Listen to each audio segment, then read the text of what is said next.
Hello दोस्तों, स्वागत है आपका हमारे यूट्यूब चैनल लल्ला एजुकेशन में। आज की इस वीडियो में मैं आपको बताने वाला हूँ कक्षा 10वीं का आपका है हिंदी विषय का पेपर। देखिए यहाँ पर हिंदी विषय का पेपर, और इस पेपर को आप रियल समझ लीजिए क्योंकि ये आपके बोर्ड एग्जाम में छप गया है। यहाँ पर देख लीजिए अभ्यास है तो नमूना प्रश्न पत्र, क्योंकि मतलब बोर्ड एग्जाम से मिलता जुलता। अगर ये बोर्ड एग्जाम से मिलता जुलता है तो वाकई बात है, सही बात है कि ये अर्धवार्षिक में भी आपकी परीक्षा में देखने को मिल सकता है। तो चलिए बिना किसी देरी के वीडियो को अपन स्टार्ट करते हैं और इसका सॉल्यूशन करते हैं। चलिए यहाँ पर कुछ निर्देश पढ़ लेते हैं। निर्देश है आपके कि सभी प्रश्न अनिवार्य है और प्रत्येक प्रश्न के लिए आवंटित अंक उसके सम्मुख लिखे गए हैं। मतलब जो भी प्रश्न दिए उनका अंक आपको सामने दिख जाएगा। जैसे ये 6 नंबर का प्रश्न दिए, एक नंबर के 6 प्रश्न मिलेंगे इसमें आपको। इसके बाद है प्रश्न क्रमांक 1 से 5 तक वस्तुनिष्ठ है और प्रत्येक उप प्रश्न पर एक अंक निर्धारित है। 1 से 5 तक 30 वस्तुनिष्ठ प्रश्न हैं, उन पर एक एक नंबर आपको मिलेगा। तो चलिए ले लेते हैं अपन एक एक नंबर। तो पहला प्रश्न देखिए यहाँ पर है, पहला आपका यहाँ पर आचार्य रामचंद्र शुक्ल ने हिंदी पद्य साहित्य को विभाजित किया है। कितने कालों में किया है दोस्तों? तो 4 कालों में किया है। बाप का राइट ऑप्शन हो जाता है। इसके बाद दूसरा है परशुराम को व्यंग भरे उत्तर दिए। किसने दिए थे? तो लक्ष्मण ने दिए थे। साफ का राइट ऑप्शन हो जाता है। इसके बाद तीसरा है आपका रमणीयार्थ प्रतिपादक शब्द काव्यम परिभाषा किसने दी थी? तो इसका आपका राइट ऑप्शन है पंडित जगन्नाथ ने दी थी। ठीक है, ये आपका बावला राइट ऑप्शन हो जाएगा। अगर आपको सभी विषय के पेपर चाहिए तो हमारे चैनल को सब्सक्राइब करें और इस वीडियो को अधिक से अधिक अपने दोस्तों तक शेयर करें ताकि उनको भी इस चीज़ का फ़ायदा उठा सके, क्योंकि ये पेपर छप गया दोस्तों। गारंटी है मेरी कि आपके पेपर में अर्धवार्षिक और वार्षिक पेपर में आपको ये देखने का अवश्य मिलेगा। इसके बाद अगला क्वेश्चन है आपका चौथा कि संस्कृति पाठ में न्यूटन को कहा गया है। किसे कहा गया है? तो इसमें संस्कृत मानव को न्यूटन कहा गया है। आपका राइट ऑप्शन सा हो जाता है दोस्तों। अगले प्रश्न की ओर बढ़ेंगे अपन। पांचवा है आपका क्रिया विशेषण में विशेषता बताई जाती है। किसकी? क्रिया की, सर्वनाम की, काल की या संज्ञा की? आपका राइट ऑप्शन हो जाएगा कि क्रिया विशेषण में किसकी विशेषता बताई जाती है? तो क्रिया की बताई जाती है। इसके बाद अगला क्वेश्चन है आपका, देख लीजिए यहाँ पर छठा है भोलानाथ और उसके साथी अपने घरौंदे के किवाड़ बनाते थे। किससे बनाते थे? तो आपका राइट ऑप्शन हो जाएगा दिया सलाई की पेटियों से। दिया सलाई की पेटियों से वे अपना घर किवाड़ बनाते थे। ठीक है, ये आपका राइट ऑप्शन हो जाता है। अगर वीडियो को अभी तक लाइक और चैनल को सब्सक्राइब नहीं किया तो कर दीजिए दोस्तों, क्योंकि मैं ऐसा ही कंटेंट अपने चैनल पर डालता रहता हूँ ताकि आपकी परीक्षा की तैयारी 100% हो जाएगी। तो चलिए अगले प्रश्न की ओर बढ़ते हैं। रिक्त स्थान की पूर्ति कर लिखिए। रिक्त स्थान की पूर्ति करके अपने को लिखना है। तो चलिए बिना किसी देरी के वीडियो को स्टार्ट करते हैं और यहाँ पर अपन देखते हैं। तो खालिस्तान है आपको कविता फाल्गुन की मादकता को प्रकट कर रही थी। इसमें आपका राइट ऑप्शन हो जाएगा अट नहीं रही। अट नहीं रही, अट नहीं रही कविता फाल्गुन की मादकता को प्रकट कर रही है। इसके बाद अगला क्वेश्चन है आपका, जहाँ एक शब्द का समान अर्थ में एक से अधिक बार क्रमशः प्रयोग का होता है वहाँ कौन सा खालिस्तान अलंकार होता है? तो वहाँ आपका राइट ऑप्शन हो जाएगा दोस्तों पुनरुक्ति प्रकाश अलंकार। आपको राइट ऑप्शन करके आना है, पुनरुक्ति प्रकाश अलंकार आएगा जरूर क्योंकि परीक्षा में छप गए हैं। ठीक है, इसके बाद अगले क्वेश्चन की ओर बढ़ते हैं। अगला क्वेश्चन है आपका, जिन छंदों की रचना मात्राओं की गणना के आधार पर होते हैं उन्हें खालिस्तान छंद कहते हैं। तो इसमें आपका राइट ऑप्शन हो जाएगा दोस्तों मात्राओं की गणना होती है तो उसे मात्रिक छंद, और अगर यहाँ पर वर्ण आ जाता है जैसे वर्णों की गणना होती तो यहाँ पर वार्णिक छंद कर देते। तो आपका इसमें राइट ऑप्शन हो जाएगा मात्रिक छंद। इसमें आपको मात्रिक छंद करके आना है। इसके बाद अगला क्वेश्चन है चौथा, शहनाई बजाने के लिए खालिस्तान का प्रयोग होता है। किसका होता है खालिस्तान में? आपको भर के आना है रीढ़ का है ना, रीढ़ की हड्डी का प्रयोग होता है शहनाई बजाने के लिए। किसका प्रयोग होता है? तो रीढ़ की हड्डी का। इसका राइट ऑप्शन हो जाता है। पांचवा आपका यशोगान खालिस्तान संधि का उदाहरण है।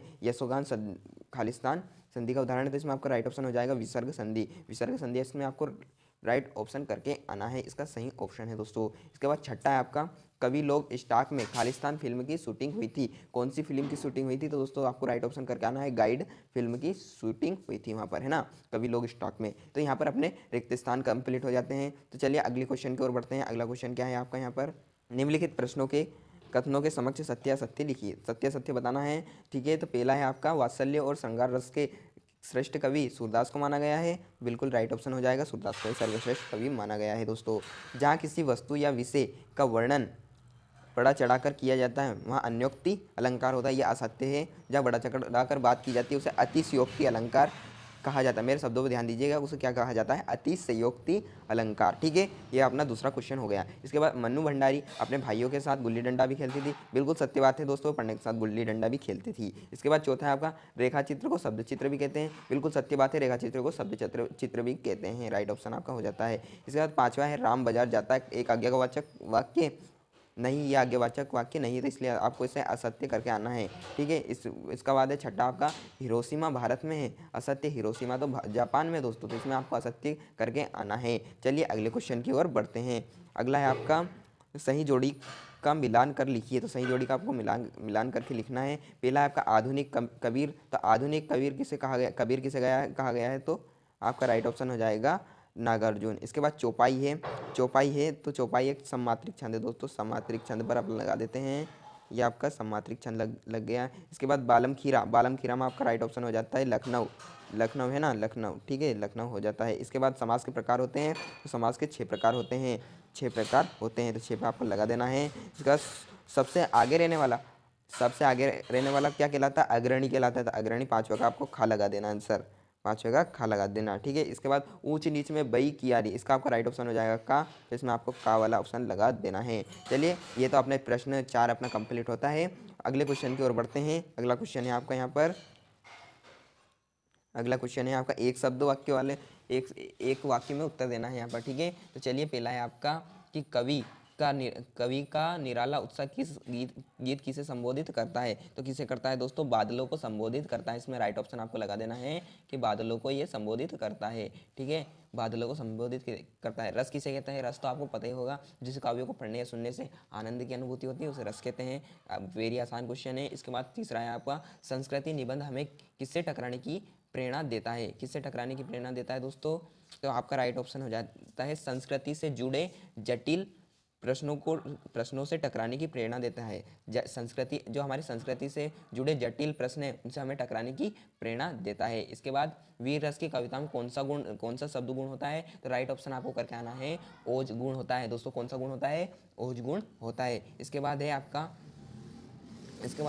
रहस्यमय तारों भरी रात, लेखिका मधु कांकरिया के मन में क्या जगा रही थी, तो क्या जगा रही थी दोस्तों, तो सम्मोहन जगा रही थी, सम्मोहन इसमें आपको करके आना है। 5 हो गए आपके यहाँ पर कंप्लीट।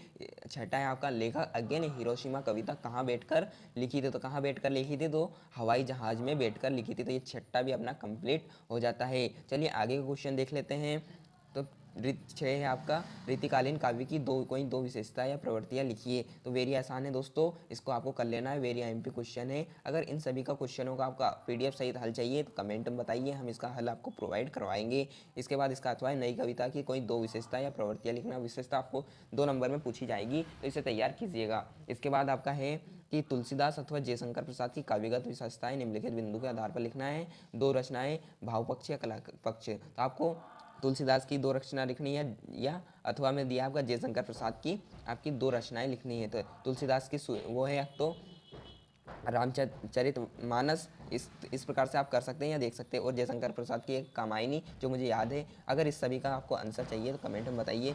8वां है आपका परशुराम ने सहस्त्रबाहु का वध क्यों किया था, तो ये वेरी एमपी क्वेश्चन है, परीक्षा में छप गया है। इसके बाद अथवा इसका स्मृति को पाथे बनाने से कवि जयशंकर प्रसाद का क्या से है, वेरी एमपी क्वेश्चन है, तैयार कीजिए इसे। अगले क्वेश्चन की ओर बढ़ेंगे अपन। अगला क्वेश्चन है आपका 9वां, अर्जुन ने फसल के हजार खेतों की मिट्टी का गुणधर्म क्यों कहा है, लिखिए। हजार खेतों की मिट्टी का गुणधर्म क्यों कहा है, लिखिए, वेरी एमपी क्वेश्चन है। इसके बाद अथवा है संगतकार किन किन मुख्य रूपों में मुख्य गायक या गायिकाओं की मदद करते हैं, वेरी एमपी क्वेश्चन है। इसके बाद आपका आ जाता है महाकाव्य और खंडकाव्य में कोई 2 अंतर, वेरी एमपी क्वेश्चन है, बार बार पूछा गया दोस्तों, याद कीजिएगा। स्थायी भाव और संचारी भाव में कोई 2 अंतर लिखिए, ये भी परीक्षा की दृष्टि से वेरी एमपी है, परीक्षा में छप गया है, याद कीजिएगा बोर्ड एग्जाम में। इसके बाद प्रश्न 11 है आपका दोहा छंद के लक्षण उदाहरण सहित लिखने, दोहा छंद की परिभाषा और उसका एक उदाहरण आपको लिख देना, इसमें आपको 2 नंबर मिल जाएंगे। इसी का तो है मानवीकरण अलंकार की परिभाषा है और एक उदाहरण लिखना है, मानवीकरण अलंकार की आपको परिभाषा लिखना है और एक उदाहरण लिख देना है। ठीक है, 12वां है आना एक ऊनी सूत्र के अनुसार गद्य की प्रमुख विधाओं के नाम लिखिए, इसमें आपको विधाओं के नाम, गद्य की प्रमुख विधाओं का नाम लिखना है दोस्तों। इसका अथवा है नाटक और एकांकी में कोई 2 अंतर लिखना है, नाटक और एकांकी में कोई 2 अंतर लिखना है, तो ये आपको कर देना है। इसके बाद अगले क्वेश्चन की ओर बढ़ते हैं। अगला है आपका यहाँ पर कि रामवक्ष वेणीपुरी अथवा यतीन्द्र मिश्र की साहित्यिक विशेषताएं निम्नलिखित बिंदु के आधार पर लिखिए। या तो आप 2 रचनाएं लिख सकते हैं या फिर भाषा शैली लिख सकते हैं ना, आपको 2 रचनाएं लिख देनी या तो भाषा शैली लिख देनी। 14 है आपका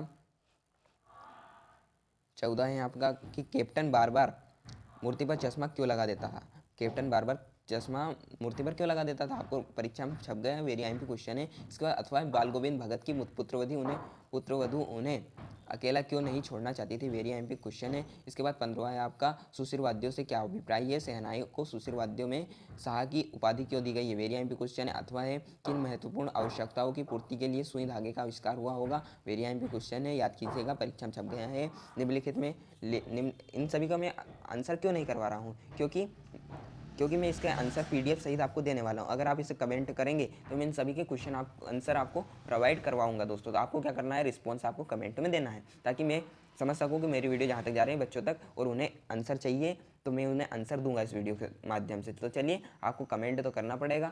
तो चलिए अगले क्वेश्चन की ओर बढ़ते हैं।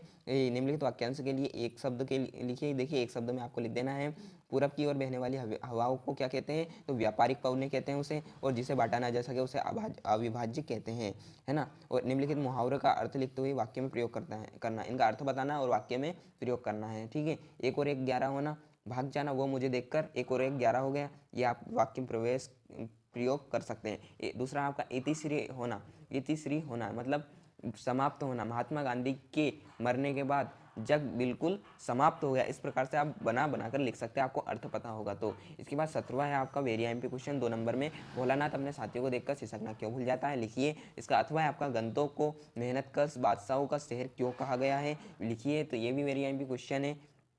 इसके बाद 18वां क्वेश्चन है आपका यहाँ पर कि निम्नलिखित काव्यांशों का संदर्भ प्रसंग सहित वाक्य भावार्थ लिखना है। तो उदो तुम अति बड़भागी, मैंने इस पर वीडियो बनाई है, वेरी आईएमपी क्वेश्चन है, आप देख लीजिएगा, मैं डिस्क्रिप्शन में उसकी लिंक भी आपको दे दूंगा इसी के, ठीक है। इसका अथवा है आपका तुम्हारी ये दंतुरित मुस्कान मृतक में डाल देगी जान, धूल धूसर तुम्हारी ये गात छोड़कर तालाब मेरी झोपड़ी में खिल रहे हैं, जलजात परस पाकर तुम्हारा ही प्राण पिघल कर जल बन गया होगा कठिन पाषाण, वेरी आईएमपी क्वेश्चन है। इसके बाद 19वां है आपका, 19वां है, देख लीजिए यहाँ पर, निम्नलिखित गद्यांश की संदर्भ प्रसंग व्याख्या लिखना है। इसमें संदर्भ प्रसंग व्याख्या पूछी जाती है, इसे पढ़कर आप लिख सकते हैं। अगर आपको नहीं आती, इस पर भी मैं वीडियो बना दूंगा। इसका आंसर चाहिए तो कमेंट कीजिए, आपको फुल सॉल्यूशन इसका मिलने वाला है, पूरा आपको इसका पूरा सॉल्यूशन मिल जाएगा। तो वीडियो को लाइक और चैनल को सब्सक्राइब कीजिए। चलिए अगले क्वेश्चन की ओर बढ़ते हैं। अगला क्वेश्चन है आपका 20वां, ठीक है। आपको इसमें क्या करना है, 20वें में हाथ घड़ी एक आकर्षक विज्ञापन तैयार कीजिए। हाथ घड़ी का एक आकर्षक आपको विज्ञापन या एडवर्टाइजमेंट तैयार करना है। इसका अथवा है वार्षिक परीक्षा की तैयारी के संबंध में दो मित्रों के मध्य संवाद लिखिए। जो आपके दोस्तों के बीच जो बात होती है ना, उसे हमें संवाद बोलते हैं, तो उसे आपको इसमें लिख देना है। इसके बाद 21वां है आपका, निम्नलिखित अपठित काव्यांश अथवा गद्यांश को पढ़कर पूछे गए प्रश्नों के उत्तर दीजिए। तो इसमें से आपको पढ़ लेना है दोस्तों, और इसके उत्तर आपको दे देना है। तो ये भी बहुत ही आसान है और परीक्षा में पूछा जाता है, जो कि 4 नंबर का, देख लीजिए आप, ठीक है। अगले क्वेश्चन की ओर बढ़ते हैं अपन। अगला क्वेश्चन है आपका, इसका अथवा ये है, इसे देख लीजिएगा, मनुष्य जीवन बहुत संघर्ष में होता है। जैसे इसका आपको शीर्षक लिखना है तो इसमें आप लिख सकते हैं कि संघर्ष ही जीवन है। इसका आपके मन से जो आप लिख देंगे ना, वही सही हो जाएगा। पर क्या है, बात रखनी की जो पैराग्राफ में जो बात बताई गई है उसी से रिलेटेड आपको लिखना रहता है। इसके बाद 22वां है कि अपने जिले के न्यायाधीश को ध्वनि विस्तारक यंत्रों पर प्रतिबंध लगाने हेतु आवेदन पत्र लिखना है। तो इसमें आपको आवेदन पत्र लिखना है, किस पर, ध्वनि यंत्रों, जैसे डीजे स्पीकर बजते हैं उस पर रोक लगाने के लिए आपको इसमें आवेदन पत्र लिखना रहता है। 4 नंबर में पूछा जाता है। इसका अथवा है हाई स्कूल परीक्षा में प्रावीण्य सूची में प्रथम स्थान करने पर अपने मित्र को बधाई पत्र लिखना है। अपने मित्र को, जो मेरिट लिस्ट में कोई बच्चा आ जाता है और आपका दोस्त होता है, उस पर आपको एक क्या पत्र लिखना रहता है दोस्तों। तो लास्ट और फाइनल क्वेश्चन है आपका 23वां, निम्नलिखित में से किसी एक विषय पर रूपरेखा सहित सारंगभृत निबंध लिखिए। पहला है आपका विद्यार्थी जीवन में अनुशासन का महत्व, दूसरा है मोबाइल के लाभ और हानि, और तीसरा है जल ही जीवन, पर्यावरण, चौथा है आपका पर्यावरण सुरक्षा, और 5वां है आपका मेरी दिनचर्या। तो परीक्षा की दृष्टि से ये वेरी आईएमपी क्वेश्चन है दोस्तों, तैयार कीजिएगा इन्हें, और आपकी परीक्षा में ये छप गया गारंटी के साथ, 100% गारंटी के साथ। अगर अभी तक भी हमारे चैनल को सब्सक्राइब नहीं किया है तो सब्सक्राइब कीजिए, और अपने दोस्तों के साथ शेयर कीजिए, ताकि हमें प्रेरणा मिले इस वीडियो के माध्यम से। तो चलिए, और इन सभी के क्वेश्चनों का आंसर आपको चाहिए तो कमेंट भर भर कर कीजिए इस वीडियो के। चलिए मिलते हैं अगली वीडियो में, जब तक के लिए जय हिंद, वंदे मातरम।